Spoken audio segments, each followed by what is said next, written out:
জাকাতের টাকা ত্রাণে দেওয়া যাবে কিনা, জাকাতের টাকা ত্রাণে দেওয়া যাবে কিনা। একজন আমাদের কাছে বলেছেন যে দান করে প্রচার করেন কেন, জানিয়ে দান করলে তো সব সওয়াব শেষ, ডান হাতে দান করব বাম হাত জানবে না, কথাটা আমরা শুনেছি, মেহেরবানি করে আমাদেরকে বুঝিয়ে বলবেন। প্রিয় ভাইয়েরা, আমরা দেখেছি এই বন্যা, যেই বন্যা আমাদের দেশে ব্যাপক আকার ধারণ করার কারণে মানুষ ব্যাপক কষ্ট পাচ্ছে, সেই সময় বহু মানুষজন নানাভাবে দান খয়রাত করার চেষ্টা করছেন এবং এই দানের প্রচার আছে, মানুষজন ছবি তুলছেন, প্রচার করছেন। এ বিষয়ে শরীয়তের দৃষ্টিভঙ্গি কি ভালো করে মনে রাখবেন। আল্লাহ রাব্বুল কোরআনুল কারীমের মধ্যে বলেছেন, ইন তুবদুস সাদাকাতি ফানি'মাহি ওয়া ইন তুফুহা ওয়া তুতুহাল ফুকারা ফাহুয়া খায়রুল লাকুম। আল্লাহ সূরা বাকারার মধ্যে বলেছেন, তোমরা প্রকাশ্যে দান করতে পারো, আবার তোমরা গোপনেও দান করতে পারো ফকির মিসকিনকে, তবে তুমি যদি গোপনে দান করো এটা উত্তম তোমার জন্য, কিন্তু প্রকাশ্যে দান করা তোমাদের জন্য নাজায়েজ নয়। এই জন্য আমি আমার ভাষায় বলি, দান গোপনে হবে না প্রকাশ্যে হবে, এটি আমাদের মূল বিষয় নয়, বরং দান আপনি দেখিয়ে দান করুন, কিন্তু লোক দেখিয়ে যেন দান হয় না। দেখায় দান করতে পারি, কিন্তু লোক দেখায় যেন দান হয় না। প্রিয় ভাইয়েরা, মানুষজন দান করে, এই যে দান করার দ্বারা মানুষ দেখায়, মানুষ উৎসাহিত হয়, মানুষ উৎসাহিত হয় না। আপনি জানেন, একটা লোকের বাড়ি ছিল, একটা লোকের খাট ছিল, পালঙ্ক ছিল, রান্নাঘর ভর্তি করা ছিল, চাল ছিল, ডাল ছিল, তার বাড়িতে গরু ছিল, ছাগল ছিল, তার বাড়িতে টাকা ছিল, ফার্নিচার ছিল, সব ছিল, তার ছোট ছোট 2-3টা বাচ্চাও ছিল, অজস্র তার জন্য খেলনা ছিল। কিন্তু আজকে সেই মানুষ যখন তার বাড়িতে ফেরত আসছে, সে এমন অসহায়, সে তার বাড়িতে ফেরত আসছে, তার চৌকি ঠিক নাই, তার তোষক ঠিক নাই, তার কাপড় ঠিক নাই, তার পালঙ্ক ঠিক নাই, তার বাড়ি পুরো এলোমেলো হয়ে গেছে। এখন মানুষজন যার যার সাধ্য অনুযায়ী ঝাঁপায় পড়তেছে, এক একজন এক একটা জিনিস নিয়ে ঝাঁপায় পড়তেছে। এটা সে যদি লোক না দেখায়, বরং এটা দেখিয়েছে উৎসাহ দেওয়ার জন্য, তাহলে তো এইটাকে আমরা একদম নেগেটিভ সেন্সে নিতে পারি না। কারণ আল্লাহ রাব্বুল আলামিন বলেছেন, ইন তুবদুস সাদাকাত ফানি'মাহি, তুমি এটা দেখিয়েও দিতে পারো, গোপনেও দিতে পারো, গোপনে উত্তম, তবে দেখানো যদি উৎসাহের জন্য হয় তাহলে তো বড় ভালো বিষয়। আমরা ত্রাণ কালেকশনের জন্য চেষ্টা করেছি, কিছু কিছু বাচ্চারা আমাদেরকে কিছু ত্রাণ পাঠাইছে, সেই ত্রাণগুলো আমাদেরকে বিস্ময়ভূত করেছে। বলেন তো আপনাদের সেন্সে কি বলে? চাল, ডাল, খেজুর, পানি, বিস্কিট, এই তো আমাদের ত্রাণ।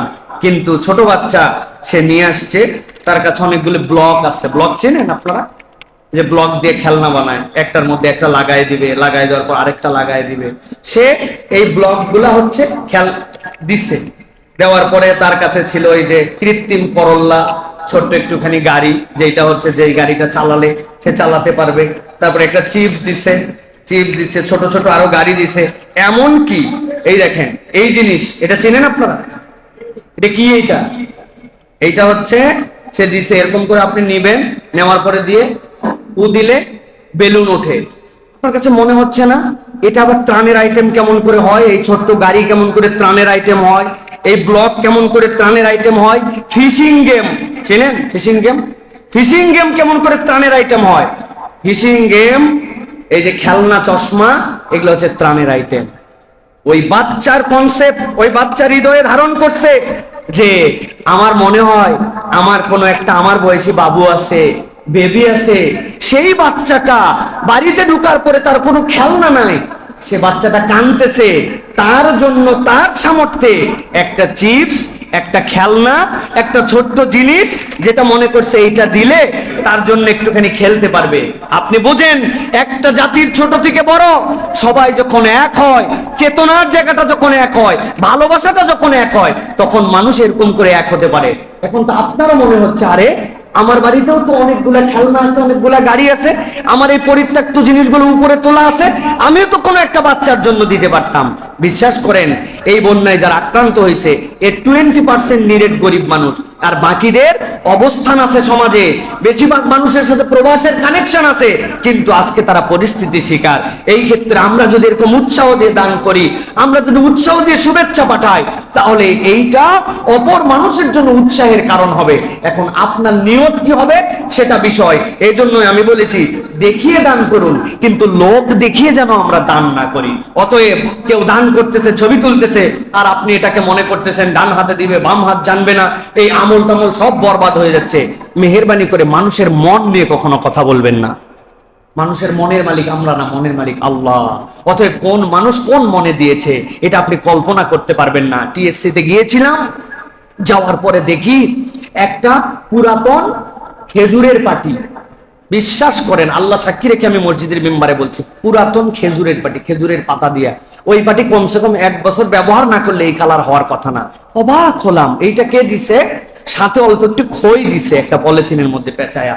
মানে একজন কোন নিরেট গরিব মানুষ, সে চিন্তা করছে যে আমার এইটুকু আছে, কোন একটা ভাই এইটুকু দিয়ে যদি উপকৃত হয়, সে তার এইটুকু দিয়ে গেছে।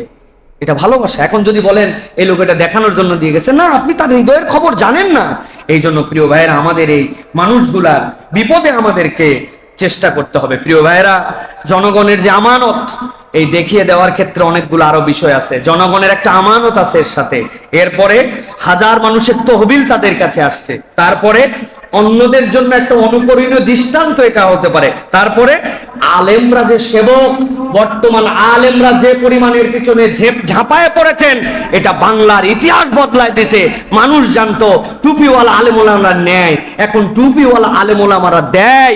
এইটা আল্লাহ রাব্বুল আলামিন এস্টাবলিশ করেছেন। সুতরাং এই জনগণের আমানত পৌঁছানোর জন্য, এটা যে অনেকে এইটার একটা ট্রাস্টের জন্য কেউ যদি ছবি তোলেন, এটা নাজায়েজ নয়। তবে যে পর্যন্ত প্রয়োজন নাই সেই পর্যন্ত তুলবেন না।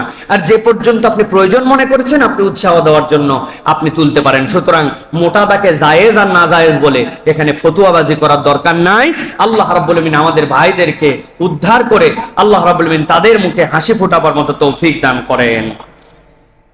প্রিয় ভাইয়েরা, আরেকটি বিষয় আপনাদের জন্য বলি, সেটি হচ্ছে যে আমরা যদি এই সহযোগিতা করি, তাহলে আমরা আল্লাহর কাছে কি রিওয়ার্ড পাবো? আল্লাহর কাছে একটা রিওয়ার্ড পাওয়ার আশা আছে না আমাদের? আল্লাহ রাসূল সাল্লাল্লাহু আলাইহি ওয়াসাল্লাম বলছেন, আল্লাহু ফি আউনিল আবদি মা কানাল আবদু ফি আউনি আখিহি। আল্লাহ ততক্ষণ পর্যন্ত বান্দার সহযোগিতা করতে থাকেন যতক্ষণ পর্যন্ত বান্দা তার ভাইয়ের কল্যাণে সহযোগিতায় নিমজ্জিত থাকে। সুবহানাল্লাহ। অতএব প্রিয় ভাইয়েরা, আমরা আমাদের ভাইদের জন্য চেষ্টা করি, আমরা যেন আল্লাহ রাব্বুল আলামিন এই যে সহযোগিতায় যেন আল্লাহ রাব্বুল আলামিন তাদেরকে উদ্ধার করেন। আল্লাহ রাব্বুল আলামিন যেন তাদেরকে আরো ভালোভাবে ফেরত আসার তৌফিক দান করেন। আমি ছোট্ট একটা কথা বলবো 3টা শ্রেণীর জন্য। প্রাথমিকভাবে আমাদের যে দানগুলি এসেছে, আলহামদুলিল্লাহ, এইটা মোটামুটি তাদের যে খাদ্য দেওয়া বা মোটামুটি চলার, এটার একটা লেভেল পর্যন্ত এসেছে। কেন পাইপলাইনে এখন অনেক সহযোগিতা পৌঁছায় নাই, কিন্তু নেক্সট স্টেপে কতকগুলা সহযোগিতা দরকার। পুনর্বাসনের জন্য কিছু সহযোগিতা দরকার। এই পুনর্বাসনগুলি সহজ হবে না, কিন্তু এই পুনর্বাসনগুলি তাদেরকে করতে হবে। 2 নম্বর, এই মানুষগুলির সামনে ভয়াবহ ধরনের শারীরিক স্বাস্থ্য ঝুঁকির মধ্যে তারা আসবেন। আমাদের দেশের যারা ডাক্তার আছেন, আমাদের দেশের যারা বিভিন্ন পর্যায়ের ব্যক্তিবর্গরা আছেন, আপনারা 10 জন 20 জনের টিম করে 3-4 দিনের জন্য তাদের জন্য ঔষধগুলি সংগ্রহ করে নিয়ে তাদের জন্য স্বাস্থ্য সেবা দিতে হবে। শিশুরা ডায়রিয়ায় আক্রান্ত হয়ে যাবে, বড়রা নানান ধরনের স্বাস্থ্য ঝুঁকির মধ্যে পড়বে। অতএব এই টাটকা এখন আবেগ এতে গেলাম, কিন্তু এই কাজটা আরো 1 বছর পর্যন্ত তাদের জন্য করা লাগতে পারে। এই ক্ষেত্রে আমাদের একটা প্রিপারেশন দরকার। আর এলাকার সেইগুলি এলাকার বিদ্যুৎ ব্যবস্থা এখন পর্যন্ত ফেরত আসে নাই, সেই হিসেবে পানি সমস্যা আর স্যানিটারি সমস্যা একটা বিরাট সমস্যা সেই জায়গায়, বাথরুম সমস্যা। সুতরাং যারা সহযোগিতা করতেছেন তারা সহযোগিতা করেন, সাথে সাথে আপনাদের সহযোগিতার মধ্যে পারলে মোমবাতি বিভিন্ন জায়গা থেকে এই বিষয়গুলি যদি আপনারা ঢুকিয়ে দেন, তাহলে এটা অনেক বেশি কল্যাণকামী হবে। আল্লাহ রাব্বুল আমিন আমাদেরকে এই বিষয়গুলোতে পদক্ষেপ নেওয়ার জন্য তৌফিক দান করেন। সর্বশেষ আরেকটা কথা বলবো আপনাদের কাছে। একজন জানতে চেয়েছেন এবং এটা নিয়ে একটু বিতর্কও হয়েছে, এই বিষয়টা আপনাদের কাছে খোলাসা করা দরকার। সেটা হচ্ছে যাকাতের টাকা ত্রাণে দেওয়া যাবে কিনা। যাকাতের টাকা ত্রাণে দেওয়া যাবে কিনা। ভাইয়েরা ভালো করে বুঝেন, আল্লাহ রাব্বুল আমিন সূরা তওবার 60 নম্বর আয়াতের মধ্যে আমাদের জন্য যাকাতের হকগুলা বর্ণনা করে দিয়েছেন। ইন্নামাস সাদাকাতু লিল ফুকারা ওয়াল মাসাকিন ইলা আখির আয়া, এরকম করে আল্লাহ রাব্বুল আমিন বলে দিয়েছেন। সুতরাং যাকাত তার হকদারকে দিতে হবে। এখন যাকাতের টাকাকে আমি ত্রাণে দিতে পারবো কেন? অবশ্যই ত্রাণে দিতে পারবেন, কিন্তু আপনার যাকাতের টাকার ত্রাণের টাকা যেটা, ওইটাকে আলাদা খাত হিসাবে আপনাকে রাখতে হবে। জেনারেল ফান্ডিং করতে পারবেন না। বলবেন কেন? কেননা যাকাতের যেই ফান্ড, ওইটা মালিকের হাতে দিয়ে তাকে মালিকানা সব সত্ত্ব তার হাতে দান করে দিতে হয়, ওই মালিকানার সত্ত্ব বানায় দেওয়া আপনার জন্য জরুরি। এখন জেনারেল ফান্ডের মধ্যে আপনি জাকাত দিয়ে দিলে তো কে জাকাতের হকদার কে জাকাতের হকদার না, অথবা তাকে আপনি ওই অংশটুকু তাকে আপনি 10 টাকা দিচ্ছেন, তার মধ্যে 2 টাকা জাকাতের আলাদা করে তাকে বলে দেন নাই, তাহলে আপনার জাকাত প্রপার আদায় হবে না। সাথে সাথে মনে রাখতে হবে, ত্রাণের টাকা জাকাতে দিলেও এইটা বিতরণে, এটার পরিবহনে কখনো এটা লাগানো যাবে না। বলে আমিলিনা আলাইহার ব্যাখ্যা হচ্ছে উত্তোলনের সময় যারা আমেল থাকবেন তারা জাকাতের এই টাকা ব্যবহার করতে পারবেন, কিন্তু বিতরণে আপনি ট্রান্সপোর্টে গেলেন, আপনি জাকাত দেওয়ার জন্য, আপনি ত্রাণ দেওয়ার জন্য নৌকা ভাড়া করে নিয়ে গেলেন, এই গেলাতে জাকাতের টাকা ব্যবহার করা যাবে না। সুতরাং আমরা মোটা দাগে বলতে চাই, ত্রাণে জাকাত দেওয়া যাবে, তবে এটা পুনর্বাসনে ব্যবহার করা যাবে। নির্দিষ্ট খাতওয়ারি যিনি জাকাতের হকদার তার হাতে পৌঁছায় দিতে হবে, জেনারেলি জাকাতকে দানের মতো ব্যবহার করা যাবে না। আশা করি ভুল বোঝাবুঝি হবে না। আল্লাহ রাব্বুল আমিন আমাদেরকে এই বিষয়গুলিকে বুঝে সুঝে আমল করার তৌফিক দান করেন। একটা